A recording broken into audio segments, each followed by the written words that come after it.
everybody. It's Melissa. Hope everybody's having a good night.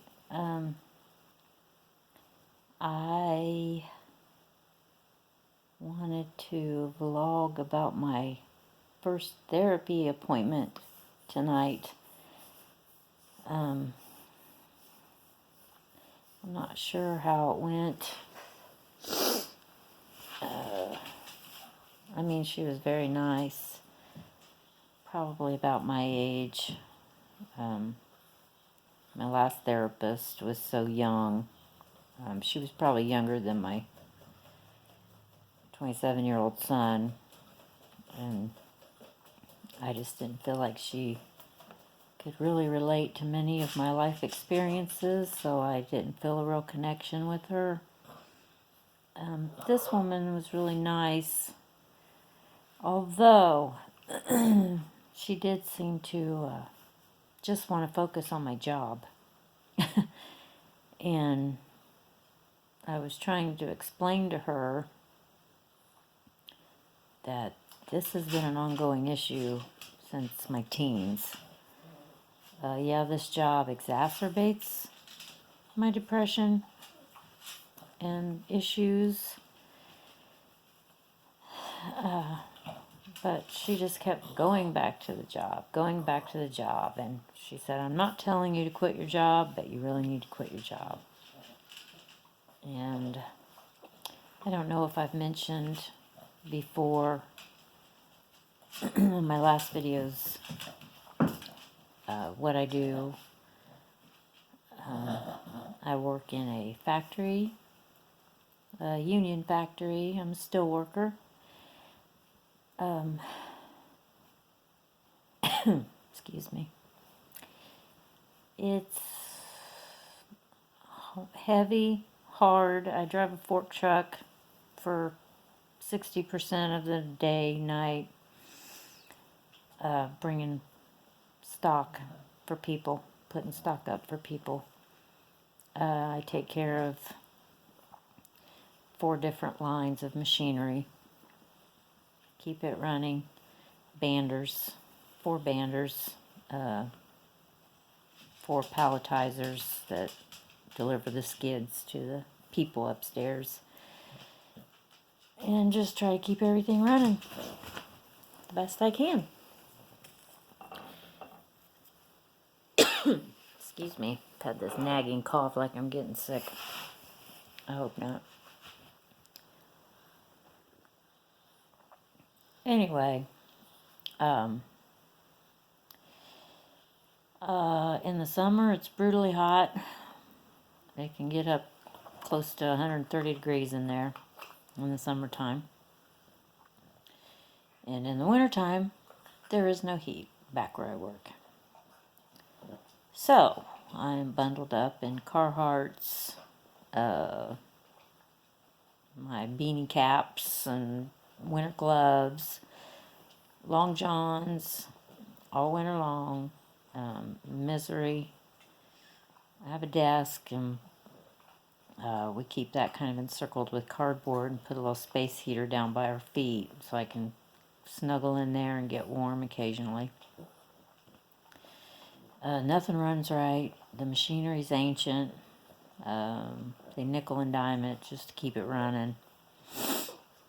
You don't really work with anybody up close, so there's really no opportunity to make close friendships in there. At one point I did work a job with a woman that I worked at a previous job with, my GM job. They shut down here in my town. She worked there with me. She retired last year, so that was really the only friend that I made in there. And I still talk to her. And it is a shit show. The whole place is a shit show. And it's misery. I work 7 days in a row on day shift. I get a long weekend, 3 days off. And then I start second shift for 7 days in a row.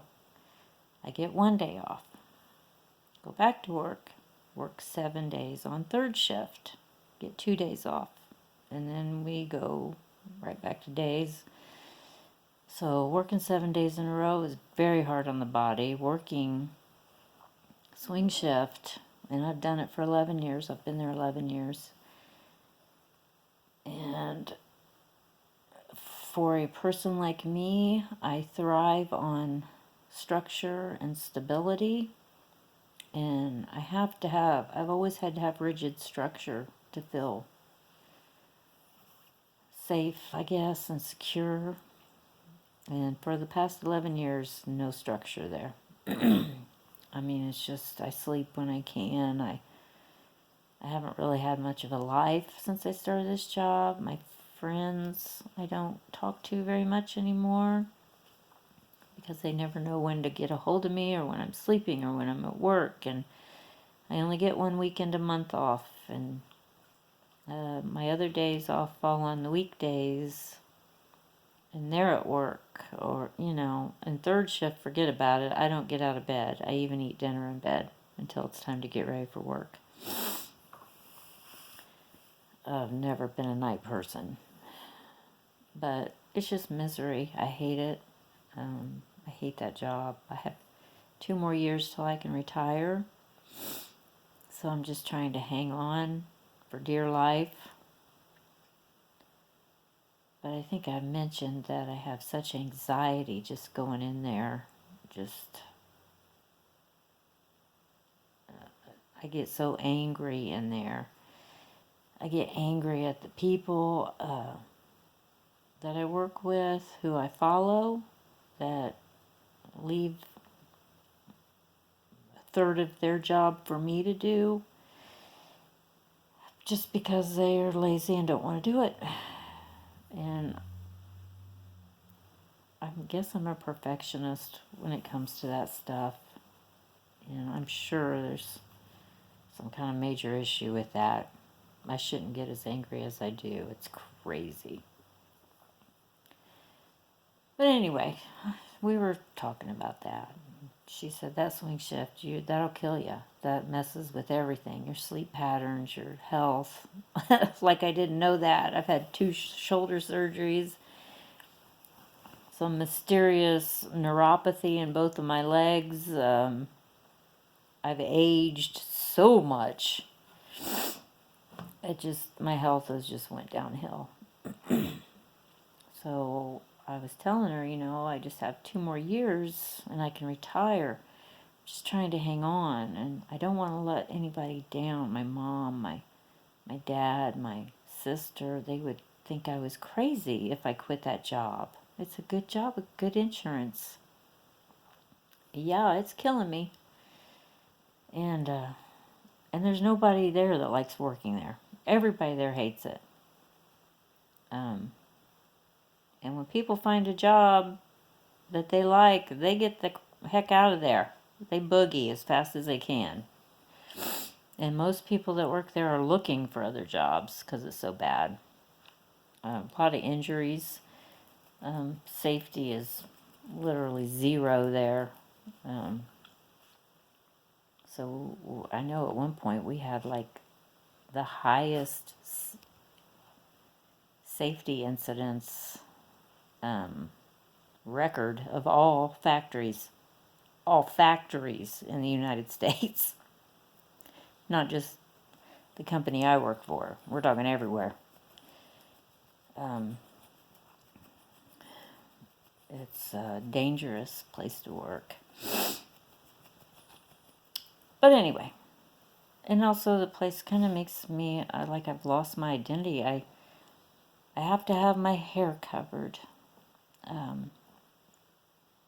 That's the rules. And now I have to wear a hard hat over either a hairnet, which in the wintertime, like right now, I'm wearing it over my beanie cap. I have to wear a safety vest. I have to wear steel-toe boots, cut-resistant soles. We can't wear any jewelry anymore. We can't have any nail polish or have our nails done anymore, which I used to always have my nails done. Used to do my hair. Now look at me. Look. Look at this hair. Because, I mean, really, what's the point? 7 days a week, I'm in there with my hair covered, my head covered. Makeup?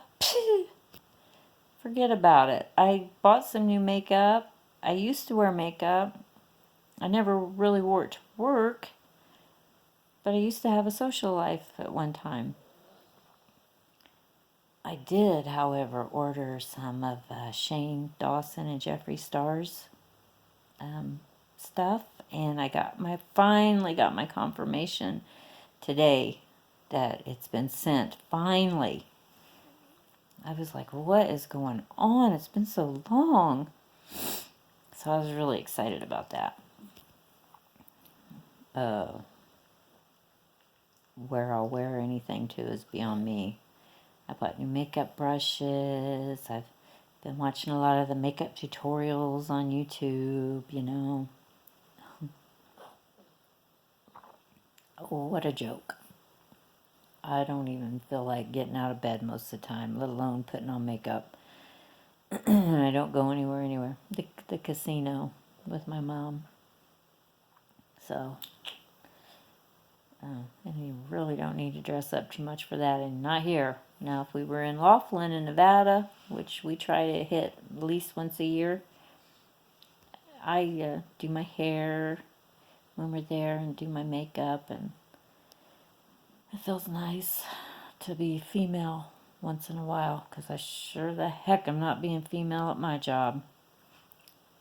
I make a joke to a couple of those people in there that I talk to that I feel like a grumpy old man in there,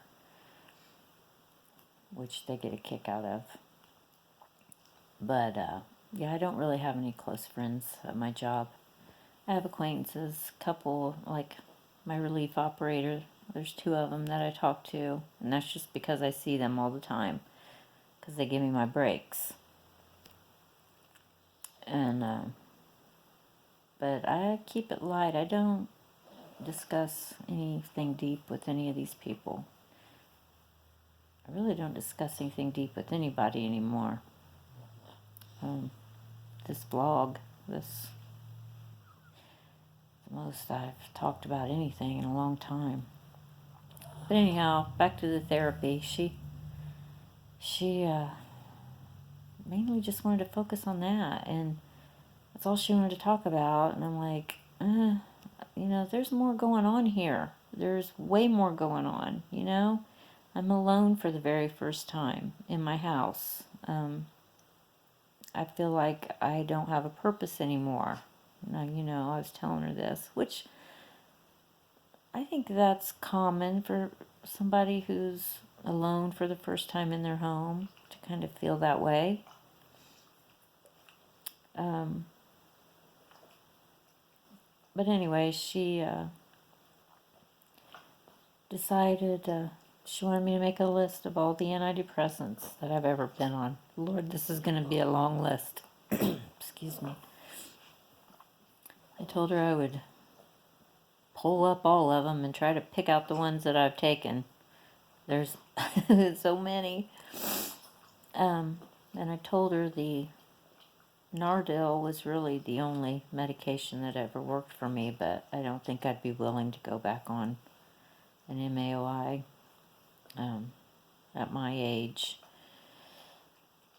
And, all the side effects and dietary stuff you have to cut out. And excuse me, if you're licking yourself all the time. Hey.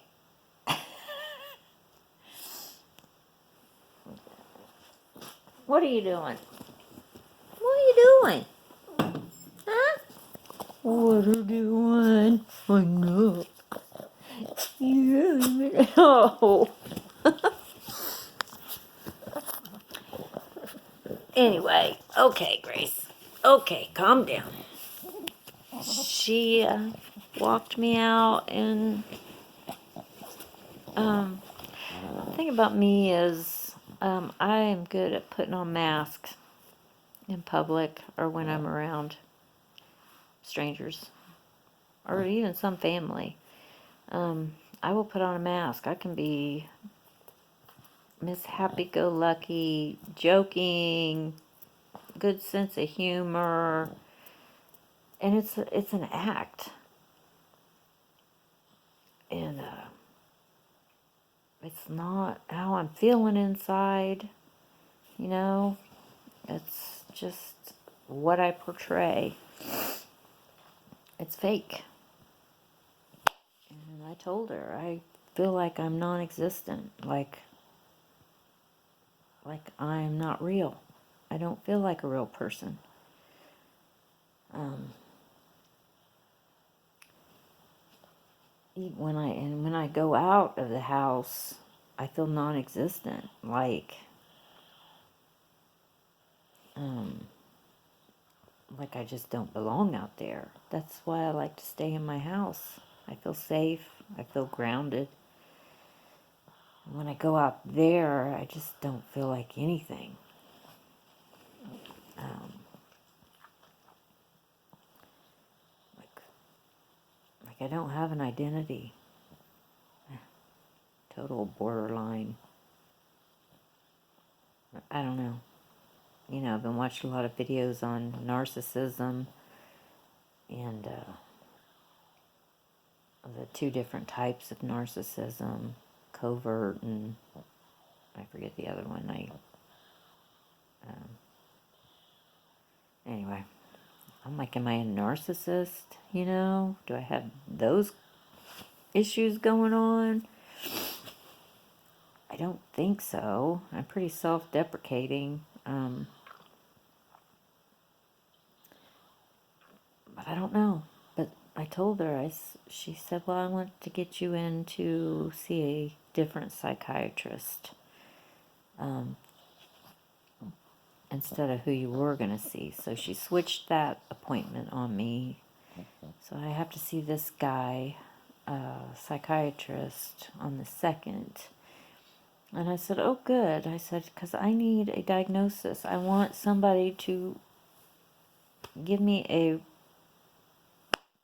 set diagnosis. You know, I've been diagnosed with major depressive disorder, borderline personality disorder, panic disorder. It's like, could we just get to the bottom of this? I told her I have a hard time following through with appointments because of my job schedule. And she said, well, are you going to actually try to make it to your appointments? Yes. Yes, bitch. I want help. I have got to get help. I am at the end of my rope. I promise. So I'm going to go see the psychiatrist. And anyway, she said, oh, no, not to diagnose you, for medication. So that threw me for a loop. How you going to medicate me if you don't know what's wrong with me? So I have some questions there that I'm going to bring up to him. You know, she just asked me about my job, and this has been going on since I was, well, technically since I was 8 years old when I had my first panic attack. But my first psychiatry visit when I was, well, shoot, my first therapy visit was when I was 12.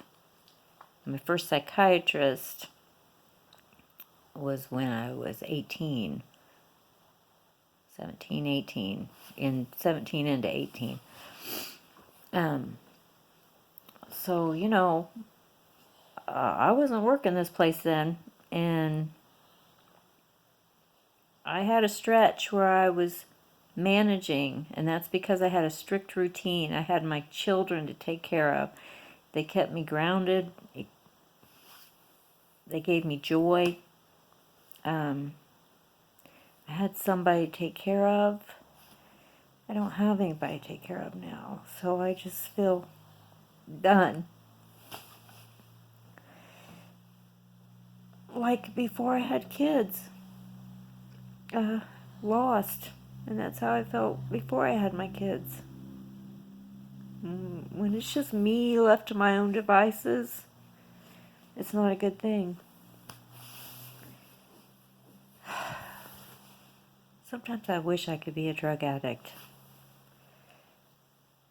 Unfortunately, I can't give up that kind of control.